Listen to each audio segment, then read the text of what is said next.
এই শ্রী শ্রী অকারানন্দ প্রভুপাদ মনে হয় জিন্দেগির ভালো হবে না, মাসুদ ভালো হবে, উই ভালো হবে না। প্রভুপাদ কেন করছি? কারণ উই যা কাজ করিচ্ছে তাতে এটা ছাড়া আর কোনো কিছু কওয়া উচিত হবে না। অকারানন্দ প্রভুপাদ বাংলাদেশে ইন্ডিয়ার মূল চালিকা শক্তি হয়ে উঠছে, তার উপরে ভর করিছে ইন্ডিয়া। সে এখন ইন্ডিয়ার মূল প্লেয়ার বাংলাদেশে, তার উপরে ভর করিয়া ইন্ডিয়া কিছু করবে পারবে কিনা সেটা অন্য আলাপ, আমি আসিচ্ছি সে আলাপে। তার আগে দেখে নি কেন আমি তারে প্রভুপাত কইছি। অকারানন্দ গেছে রাশিয়ায়, তারপরে ক্রোয়েশিয়ায়। জানুয়ারিতে রাশিয়ান রাষ্ট্রদূত দেখা করেছিল, তাই গেছে রাশিয়ায়। রাশিয়া কেন আমরা হিন্দুস্তান টাইমসের শিরোনাম দেখি, লিখেছে হিন্দুস্তান টাইমস, অভ্যুত্থানের জল্পনার মধ্যে ভারতের বন্ধু দেশে বাংলাদেশি সেনাপ্রধান করলেন কাজ। এই কথার মধ্যে সবকিছু কয়া দিছে। তাহলে কি কাজ করতে গেছে ওইটি? আপনি যখন কারোর সাথে ঘুটু করতে যাবেন না, তখন তৃতীয় একটা দেশে যাবেন। এই তৃতীয় দেশটা হইতেছে রাশিয়ায়। এই রাশিয়ায় গিয়া সে ইন্ডিয়ার পানি পড়া নিয়ে আসিছে। আইসে সে দেখাতে গেছে যে দেখো দেখো দেখো, বাংলাদেশে ইন্ডিয়ার সিফা সালার এখন আমি অকারানন্দ প্রভুপাদ, আমার এখন সাত ডাকবা বুঝছাও। গেছে বৌদ্ধ বিহারে, দেখেছেন হিন্দুস্তান টাইমস কি নিউজ করলো এবার দেখেন। বাংলাদেশ ভাগের কথা উঠতেই এবার মৌলবাদীদের কড়া বার্তা সেনাপ্রধানের। ওয়াকার বললেন, দেখেছাও। এরপরে এরপরে গেল পয়লা বৈশাখ করতে ঢাকেশ্বরী মন্দিরে। আর পাশে কে? এডিটর সাহেব দেখান, এই কিরে সন্তোষ শর্মা। হ্যাঁ, সন্তোষ শর্মা বাংলাদেশের রয়ের 1 নাম্বার লোক। বাংলাদেশে আলেমদের ইন্টারোগেশনের টাইমে হাজির থাকতো এই সন্তোষ শর্মা। শোনেন হারুন ইজাহারের কণ্ঠে। একটা নাম আমি বলতে চাই, আপনাদের সকলকে চিহ্নিত করে দিতে চাই। সে হচ্ছে এই একটা পত্রিকা ইদানিং খুব দেখা যায়, কালবেলা পত্রিকার সম্পাদক সন্তোষ শর্মা। সে সরাসরি ওই বিদেশি এই কান্ট্রির ম্যানেজারের পক্ষ থেকে, স্টেশন ম্যানেজারের পক্ষ থেকে সে সরাসরি আমাকে রিমান্ড নির্যাতন করেছিল। সেজন্য ওই কালবেলা পত্রিকার সম্পাদক সন্তোষ এর বিরুদ্ধে শর্মা, ওর বিরুদ্ধে মামলা হতে হবে। এবং সে কিন্তু নিজেকে অনেক বিভিন্ন আড়াল দিয়ে সে নিজেকে আড়াল করার চেষ্টা করেছে। এরাই কিন্তু আমাদের এই রাষ্ট্রকে সর্বদিক থেকে এনে ধ্বংস করেছেন। এরপর 21 টিভির নিউজ দেখেন। আর সন্তোষ শর্মা এখন তিনি দৈনিক কালবেলার সম্পাদক ও প্রকাশক, কাজ করেছেন শক্তি নামের পত্রিকায়। সাপ্তাহিক সুগন্ধার মালিক ছিলেন সন্তোষ শর্মা, হয়েছিলেন দৈনিক আমাদের সময় পত্রিকার ব্যবস্থাপনা সম্পাদকও। দেশে পূজা উদযাপন পরিষদের কেন্দ্রীয় কমিটির সাধারণ সম্পাদকও তিনি। ভারতের প্রধানমন্ত্রী নরেন্দ্র মোদীর সাথে ঘনিষ্ঠতার সংবাদ প্রকাশ করে তার নিজের পত্রিকাতেই। পেশাগত এসব পরিচয়ের আড়ালে সম্প্রতি বেরিয়ে আসছে ভয়ঙ্কর তথ্য। সন্তোষ কিন্তু দুটো ট্রাম কার্ড সে ইউজ করে, একটা সাংবাদিকতা আর হলো সম্পর্ক। সে বাংলাদেশ পূজা উদযাপন পরিষদের সাধারণ সম্পাদক। হেফাজতে ইসলামের যুগ্ম মহাসচিব মুফতি হারুন ইজহার চৌধুরীর দাবি, ভারতীয় গোয়েন্দা সংস্থা র এর এজেন্ট সন্তোষ শর্মা। এইটা সাহেব, এবার আর ওর আসল প্রভু মোদির সাথে ছবিটা দেখান। এইবার আমাদের প্রিয় সালাউদ্দিন সাহেবের সাথে দেখান, ভিডিওটা দেখান না। দেখেছেন মালটা? এইবার সব হিসাব মিলিছে, খাপে খাপ মমতাজের বাপের মতো মিলে গেল। তার মানে এইটার পিছনে একটা বিশাল পরিকল্পনা আছে ওয়াকারের এই ভিজিটের পিছনে। আমরা একে একে দেখব ওয়াকারুজ্জামান কেমনে ওয়াকারানন্দ প্রভুপাদ হইয়া উঠল, সেই জার্নিটা আমরা এক্ষুনি একটু দেখি। ওয়াকারের সাথে তো ইন্ডিয়ার পররাষ্ট্র সচিব ক্যান্টনমেন্টে গিয়ে দেখা করেছিল, তাই না? সেনাপ্রধান তো সারাক্ষণ নাকি কথা কইতেছিল নতুন সরকার তৈরির সময় ভারতের সেনাপ্রধানের সাথে, তাই না? ভারতের সেনাপ্রধানই কয়ে দিছে, as of today, firstly, there is no vulnerability from any side.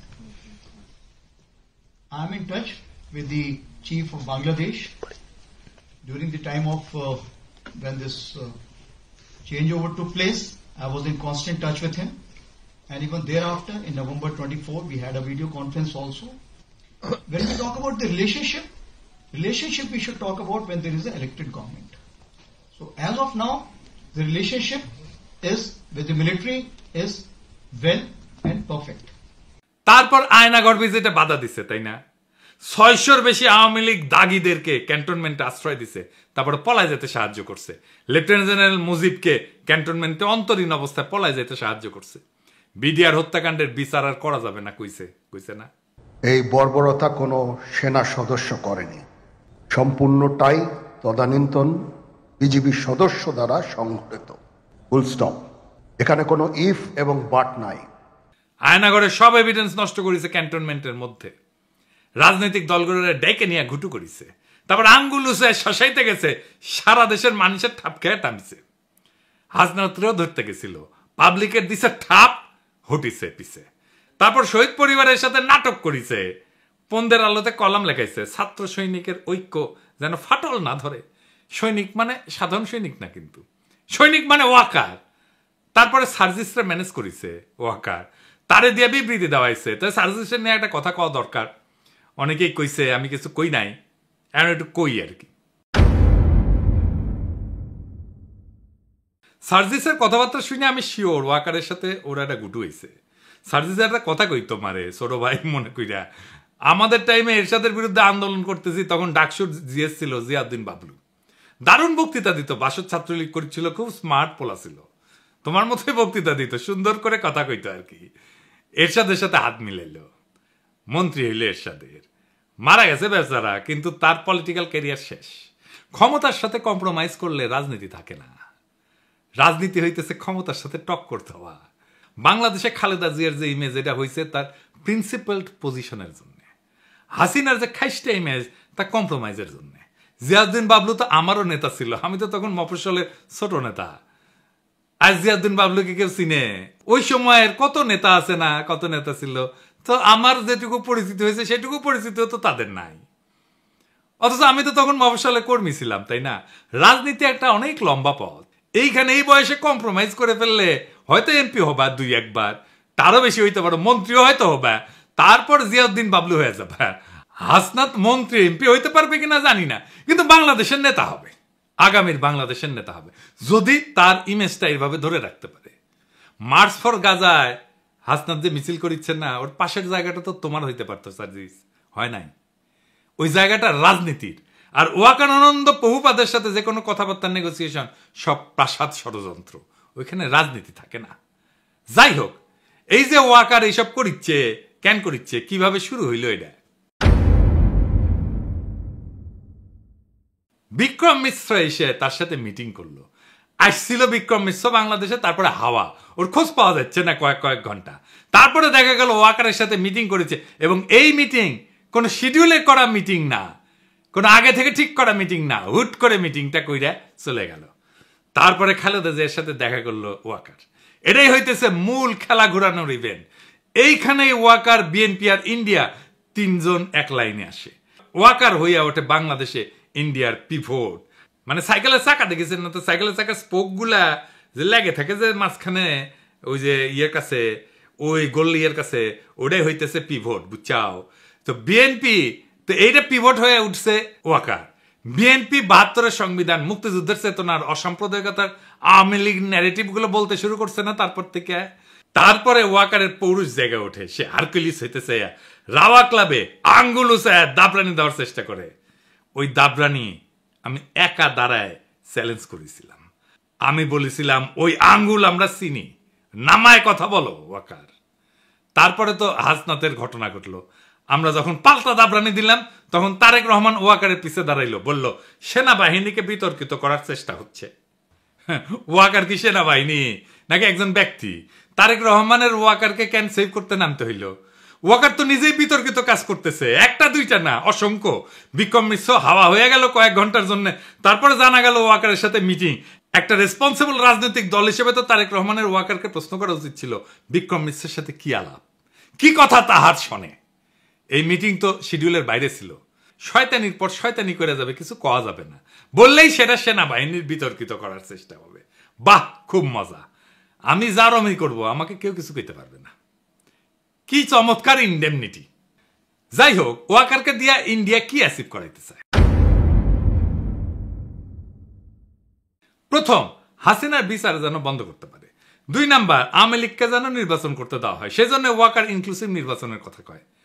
3 number, Awami League যেন পুনর্বাসিত হয়। এই জন্য ওয়াকার যত নড়াচড়া করবে ততই রাজপথে আওয়ামী লীগের মিছিল বেরোবে, বড় হইতে থাকবে এই মিছিল। ওর বাসায় যে আগুন দেবে। আর ফাইনালি আওয়ামী লীগকে যদি ফেরানো নাই যায়, তাইলে আওয়ামী লীগ ইন্ডিয়ার হইয়া যে রোলটা প্লে করেছিল সেটা যেন বিএনপি করে, আবার যেন ইন্ডিয়ান রাজত্ব কায়েম হয় বাংলাদেশে। তো ওয়াকার করে দিয়া কি আবার রাজত্ব কায়েম করতে পারবে ইন্ডিয়া? স্বপ্নে পারতে পারে, স্বপ্নে তো কত কিছুই খাওয়া যায়। 1/11 আমেরিকায় কু করাইছিল না, তারপরে বাংলাদেশকে তুলে দিছিল ইন্ডিয়ার হাতে। ইন্ডিয়ার নিজের একার কিন্তু হ্যাডম হয় নাই বাংলাদেশের উপরে দখলদারি কায়েম করার। ইন্ডিয়ার বাপেরও সাধ্য নাই বাংলাদেশে আবার দখলদারি কায়েম করে, বরং ওয়াকার, বিএনপি আর ইন্ডিয়ার এই অশুভ মৈত্রী পরাজিত হবে। এটাই ইতিহাসের নিয়তি। বাংলাদেশে এক গুরুত্বপূর্ণ সন্ধিক্ষণে দাঁড়ায় আছে। জুলাই বিপ্লবের পর প্রফেসর ইউনূস যে সরকার পরিচালনার দায়িত্ব দেওয়া হয়েছে, তা শুধু নির্বাচন আয়োজনের জন্য না, বরং দীর্ঘদিনের দুর্নীতিগ্রস্ত রাজনৈতিক এবং প্রশাসনিক কাঠামো সংস্কারের জন্য। টাইম ম্যাগাজিন তাদের দুনিয়ার সবচাইতে প্রভাবশালী ব্যক্তিত্ব বলে স্বীকৃতি দিছে।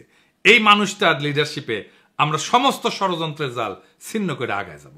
এই সময়টা একটা বিরল সুযোগ আমাদের রাষ্ট্রকে পুনর্গঠন করার।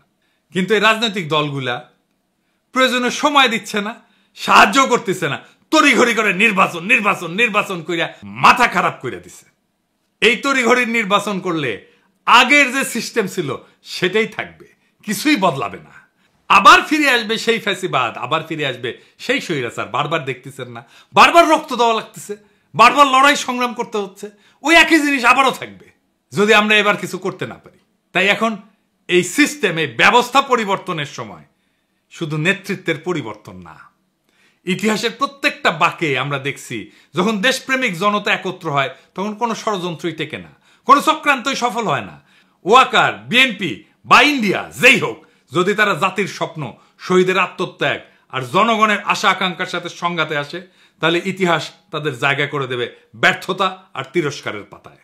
দেখলাম ফারুক ধরিছে বিএনপির পোলাপাইন, কেন ওয়াসিমের ছবি ড্রোন শোতে দেখায় নাই। ফারুকি দেখলাম মাপটাপ চাইতেছে।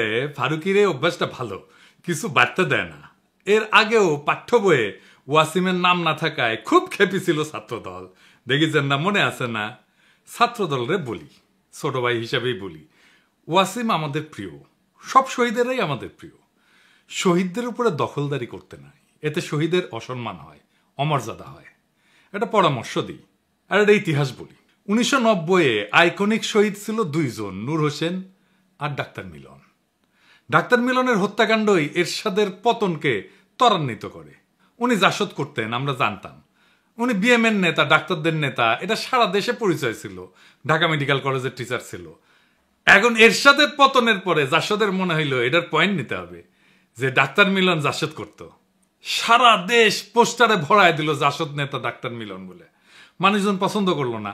উনি ডাক্তারদের নেতা, ঢাকা মেডিকেল কলেজের শিক্ষক, 90-এর শহীদ, এই পরিচয়টা ঢাকা দিতে চাইল জাসদ পরিচয় দিয়া। কি ফল হইল? নূর হোসেন যুবলীগের কর্মী ছিল, তার নাম সবাই জানে। ডাক্তার মিলনের নাম আজকে কয়জন জানে? এইভাবেই দলের স্বার্থ খাইয়া ফেলে শহীদের অমরত্বকে। ওয়াসিম শুধু না, সব শহীদের নামই টিকে থাকবে যদি ছাত্রদল আদিক্ষেতা না করে। শহীদদের মধ্যে শিবিরের ছেলে নাই? অবশ্যই আছে, ওরা তো আদিক্ষেতা করতেছে না। একমাত্র ওয়াসিমকে নিয়ে আদিক্ষেতা করতেছে ছাত্রদল। যখন মানুষ দেখবে যে আরে জোর করতেছে তো আমার উপরে, তখনই মানুষ মুখ ফিরায় নেবে। এভাবে হয় না আসলে। ওয়াসিমের নাম না আসলে কোথাও যেইভাবে ছাত্রদল ঝাঁপায় পড়তেছে তার উপরে, তাদের কিছু কথা বলতেই হয়। আপনাদের কি আদৌ কোনো নৈতিক অধিকার আছে কারো সমালোচনা করার ওয়াসিমের নাম না নেওয়ার জন্য? না, নাই, নাই। আপনাদের নৈতিক অধিকার নাই। আপনাদের দলেরও কোনো নৈতিক অধিকার নাই কারো সমালোচনা করার। জি, ঠিকই শুনতেছেন। আপনাদের বিএনপির কারো নৈতিক অধিকার নাই কেন ওয়াসিমের নাম নেওয়া হইল না এটা বলার। প্রমাণ চান? এইটা সাহেব দেখান তো 7ই আগস্ট 2024-এ তারেক রহমানের বক্তব্য, যেখানে শহীদের নাম উল্লেখ করতেছে। শুনেন। দেশ এবং জনগণকে স্বাধীন করতে গিয়ে চোখে মুখে বুকে গুলি আলিঙ্গন করা আবু সাইদ কিংবা মুগ্ধের মতন হাজারো ছাত্র ছাত্রী, তরুণ তরুণীকে প্রাণ বিসর্জন দিতে হয়েছে। শুনেছেন? ওয়াসিমের নাম আপনাদের ভারপ্রাপ্ত চেয়ারম্যান কইল? কয় নাই। তো উনার এই বক্তৃতাগুলো তো স্ক্রিপ্ট কইরা বক্তৃতা, উনি কেন ওয়াসিমের নাম কইল না? উনি তো লিখেই বলতেছেন, তাই না?